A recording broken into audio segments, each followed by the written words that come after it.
Hi guys, welcome back to the Soccer Kicks channel where I give you a full rundown of football boot releases brought to you by me, Kevin. Today we have the Nike Phantom GX2 and Luna 2 to go over, so let's get right into it. The Phantom GX was originally released in December of 2022. It came with an overwhelmingly positive response from players because of its soft and stretchy upper that gave you an impressive feel on the ball. The Phantom Luna, on the other hand, was originally released in September of 2023 specifically for women. It was received with a somewhat positive response due to its great upper, but had a bit of backlash due to its questionable sole plate that supposedly helped reduce ACL tears. Fast forward to December of 2023, and Nike have paired up the GX2 and Luna 2 to now be together with the same specs.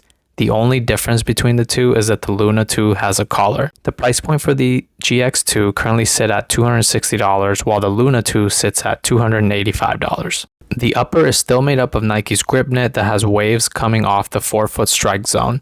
Although this time the grip knit has more structure to it and it's not as malleable as the first generation of GX. The added grip material on these should give you a lot more traction as well than the previous generation. When comparing the feel of these to the last generation, I personally prefer this update because the boots feel a little stronger but still comfortable. In terms of the sole plate, you have a somewhat flexible plate with Nike's Cyclone 360 stud pattern. I'm very surprised they brought this back because it wasn't that well received. When the Luna first released, the sole plate was the main selling point as they were supposed to help women reduce ACL injuries, but just by looking at the blades, it doesn't feel like these would really help solve that problem. I can't really prove this unless we were to actually test this with players, but there's a reason why even pros wear AG stud patterns on grass. It simply makes it a lot easier to turn on circular, shorter studs. In terms of fit, there's a ton of padding on the heel and it really helps you feel locked in.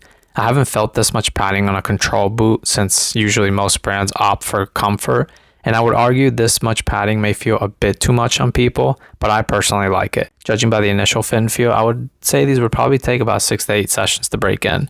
If you're looking at trying out a pair for yourself, I would recommend going true to size. I normally wear a size 8 US and the ones on my feet now are a size 8 US. Now let's review the biggest win and loss of these boots. The win here is that this upper is an improvement to the last generation. Don't get me wrong, the first generation GX was great and a lot of people love those, but I just feel like this upper was too stretchy. This generation is like a mix of the GX1 and Luna 1 combined. It's a happy medium. The biggest loss is that they brought back the Cyclone 360 sole plate. I am one of the few people that are probably happy that the upper was updated, but the sole plate sort of ruins this whole boot for me. I'm surprised Nike made this move because the general public's opinion regarding the Luna 1 sole plate, from what I can tell, was not good.